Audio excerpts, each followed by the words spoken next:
Hello everybody and welcome to another RCT2 reviews. Today we're looking at Veteris Shores by Steve.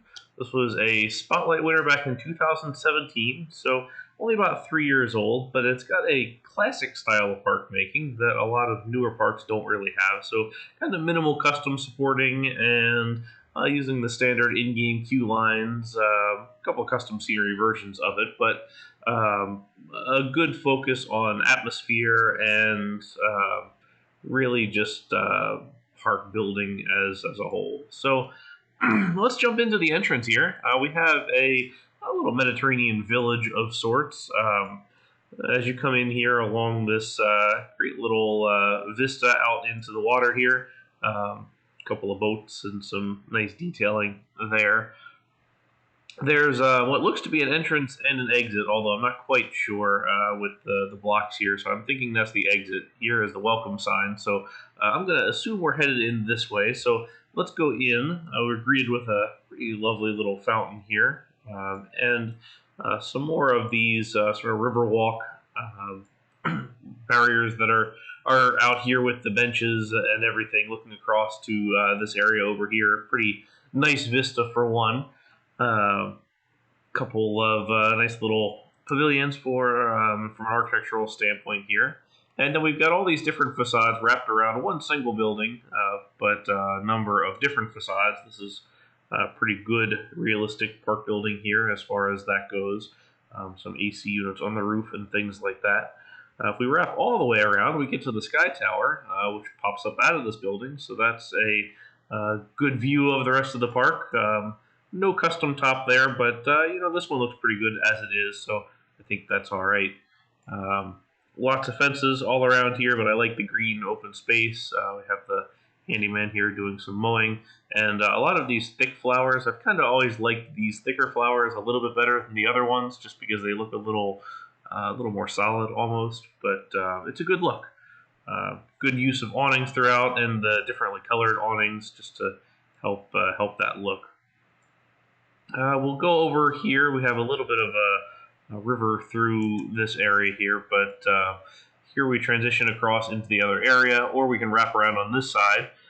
There's three attractions, I suppose, here. The first one is the Sky Ride here that would take you over to the opposite side of the park.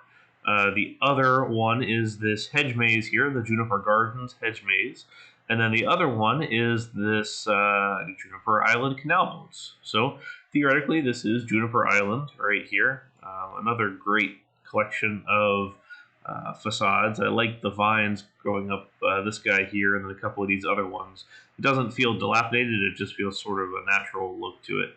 Really great landscaping throughout. I think that's one of Steve's strong points for sure. Steve trees notwithstanding. But well done around this entire thing. So the boat ride is not a free-flowing boat ride, apparently. This is just a go around in a circle boat ride. But honestly, I kind of like that because it means they get somewhere and it fills up the space. And there's a lot of boats, more than I would have expected. So to the maze, you don't see these terribly often in park making, aside from being used for other things. But I like the use of the buildings around here just to kind of fit in and out. And give it some interest beyond just the standard maze shape. So the use of the doors here and the architecture coming up and over, and then some of these plants in throughout, I think that's a nice look overall. A very warm, inviting area. A lot of the darker colors. I think this sort of chocolatey brown helps make it feel like a little bit more of a welcoming type area and sort of a more relaxing area. So we are going to jump in on the other side. So this is Kamalu, according to the sign. The big coaster here is Thresher. This appears to be an Intamin launch coaster. So we've got the one train here, I'm guessing because it's merged. Another just classic style park making, I suppose, where we don't necessarily have all the realistic details. So like there's no transfer track or things like that for a second train here, but I'm not really expecting that with the way that this one is set up. This is more just aesthetically based overall. So let's get this guy loaded up, and then we'll watch him take off right here. We have our top hat here with some custom supports. Different color, not necessarily my favorite, but it looks alright. I think I'd probably just as soon have done the same color or maybe a gradiated color up to that. There are coasters that do fade up to a lighter color, whether that's for aviation regulations or just overall aesthetics of the area. Those are some options, but definitely changing the track types around here. So we have the bi-rail track here towards the end, and the tri-rail throughout for most of it, and then also some of the detailing like the catwalks on the launch and things like that. What I really like on this one is the queue line, which goes all the way around here through underneath the top hat, over top of this little bridge, and then into the tunnel underneath this volcano theme. Wrapping around and then coming up into the station. So quite a number of people here queuing for the ride, and a good look overall. And then these t-shirt huts being used as actual building tops. I like the use of those here and throughout. So we've got a couple of different ones. I like this where there's two back-to-back, so it's a little more continuous than the typical 2x2 or 2x3 arrangement that you would see otherwise. Changing color of flowers, changing color of path, and kind of the overall color detailing. So pink is our new accent color in this area, which kind of helps designate this a little better as a space of its own. On the opposite side here, we have the Seahorse Spin.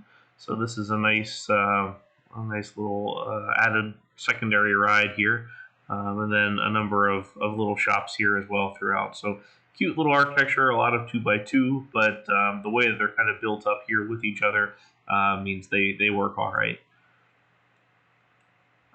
So we'll jump back here real quick, because this is one of the questions that maybe Steve can answer for me, is where does this go? It kind of just ends in a field here. I like the field. I think that's really nice. Here is Sun's Growing Weed, which, as you do. But the roadway just kind of ends, and that confused me a little bit, so I'd be curious to understand the answer for that one.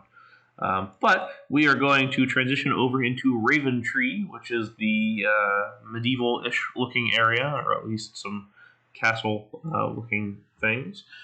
So we have our wooden coaster here, another pretty substantial queue line, and a good placement here right in front of the coaster, so it feels like that's where the queue line should start.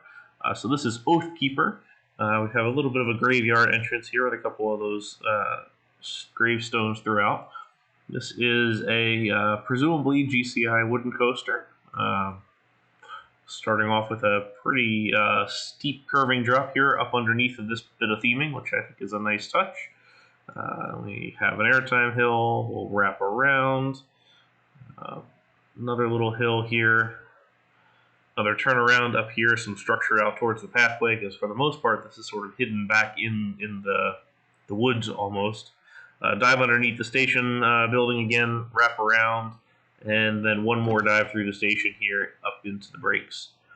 Not necessarily the most GCI layout of wooden coasters, but I like the flow of it.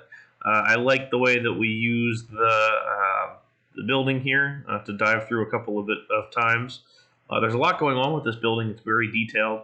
A little bit hard to follow, but not too bad.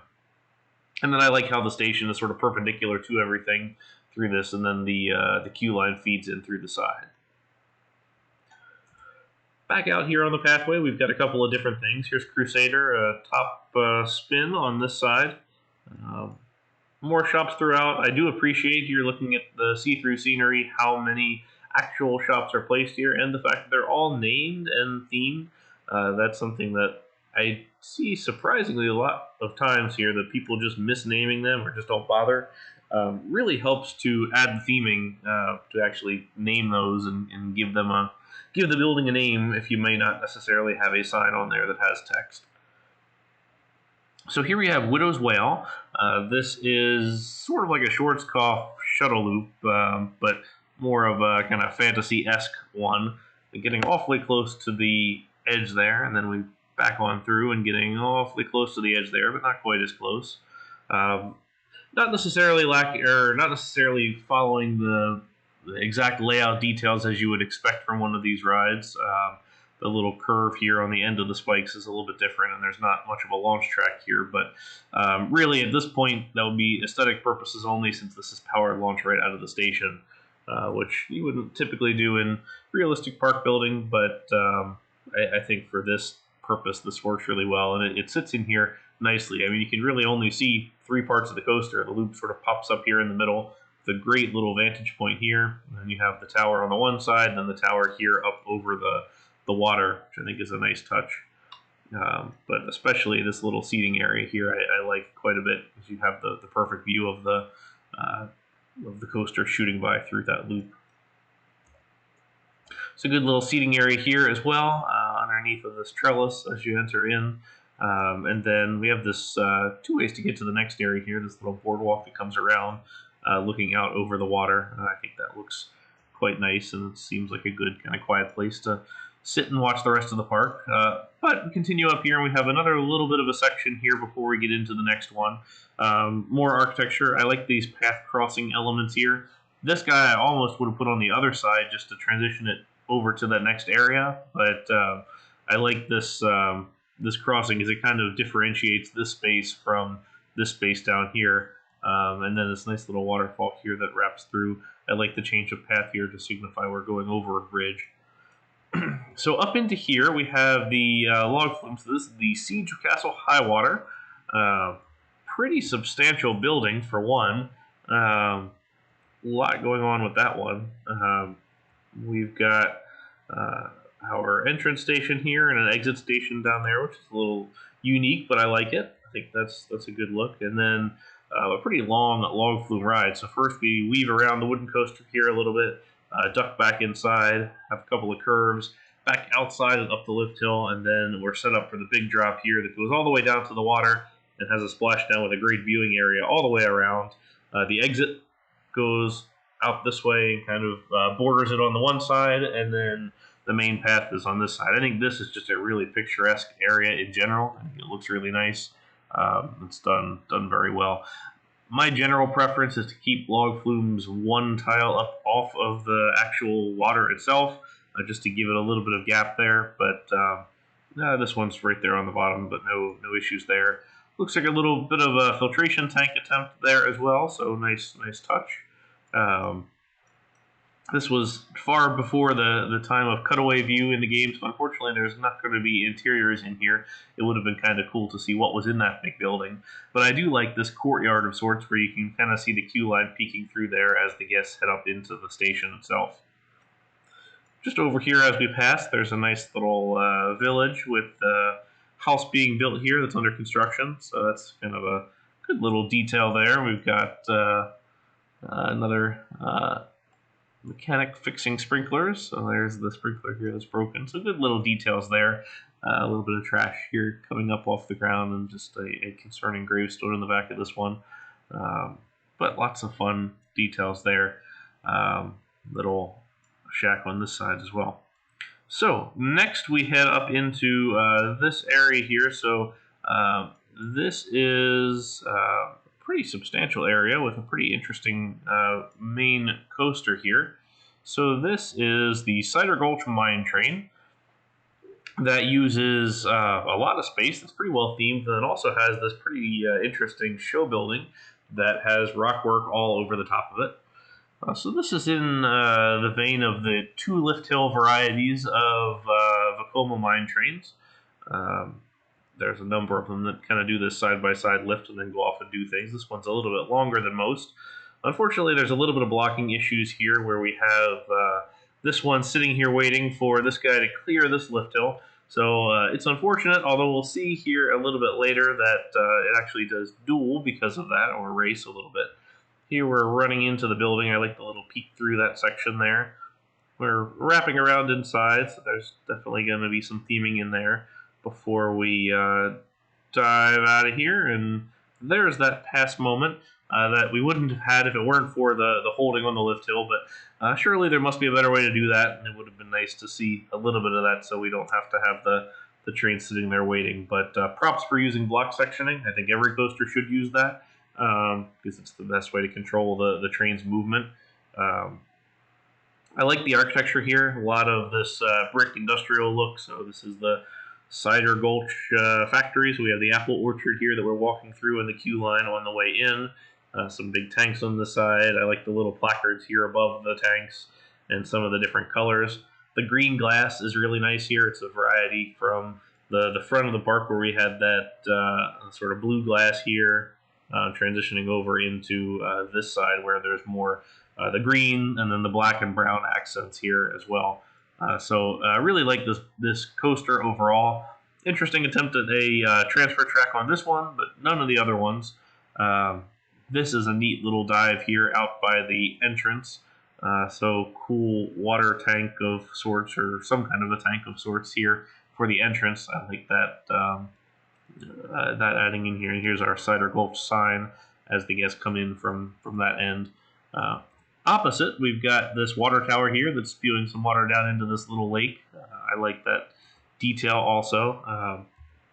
And then we've got just the little buildings throughout in this section. Lots of little details. You have the water wheel on this side. And then over here, buried inside, we have the Haunted Factory tours. So presumably this is the Haunted Factory. A couple of neat things here, like this garage door that's halfway up so the queue line can pop out and come back in. I like the backside of this show building, and you certainly can't miss this bridge, which has just so much good detail to it. Really looks nice overall. Maybe one of my favorite parts of the layout was those kind of nice arches coming across there. I like here the use of just the standard hut that's not decorated or anything else. I think this one looks nice enough that it can kind of act on its own volition here. So this is the Minute Maid Crossroads. It's a nice little use there, and as we transition up into Cider Gulch and then back down into this little river walk section with a lot of these nice little kind of stop and sit type looks. On the other side here is where our Skyway comes and parks itself. So this is station number 2 in the Cider Gulch side. And now we'll transition over here to the next area. This is Yaoku, according to the sign. We've got definitely some Asian-inspired theming here. We have the pink flowers now, some of the cherry blossom trees, and then I really like this use of the peach for the pagoda elements here. So a lot of pinks, a lot of greens, definitely bamboo used throughout. Pretty simple arrow corkscrew here. So this is Neza. Running 2 trains, also with the transfer track, so there is a little bit of that here after all. But nice kind of simple take on the loop screw layout, which is the kind of pretty standard original arrow corkscrew layout. In the real thing, the corkscrews go in the opposite direction, but unfortunately you don't get diagonal corkscrews in the game, so you kind of have to deal with what you can get, and I think this is a good attempt at a pleasant looking attraction. Once again, fantastic picturesque scenery throughout here. All this kind of detailing that isn't part of the park, it isn't used by peeps, but just looks good overall.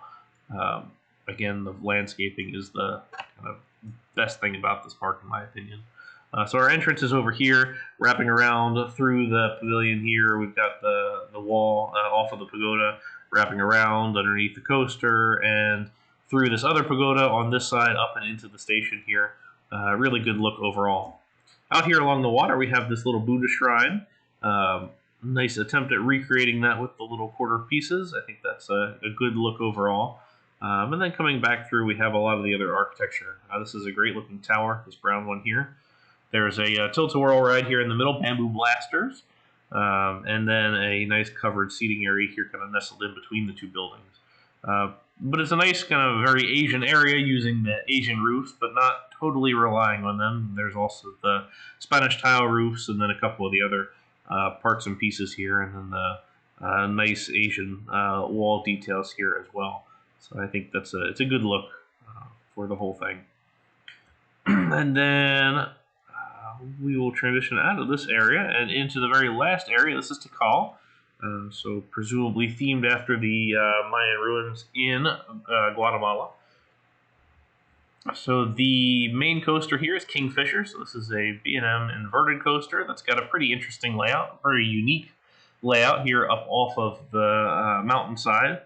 So we'll wait here while this passes through the block breaks. Wait for the other guy over here. There he goes. And once he's in, we'll get started on this one. There we go. So drop off in kind of a little odd start here, but a nice first dive over top of this fantastic pyramid we'll get back to. Up and over the water ride through a loop, a small loop, and then into a massive dive loop here that dives way down through the mountain. Up and over into a zero-G roll, which is a staple for any inverted coaster, in my opinion. Roll through the batwing, back over the track, dive down and around, and then we hit our mid-course brake run right here.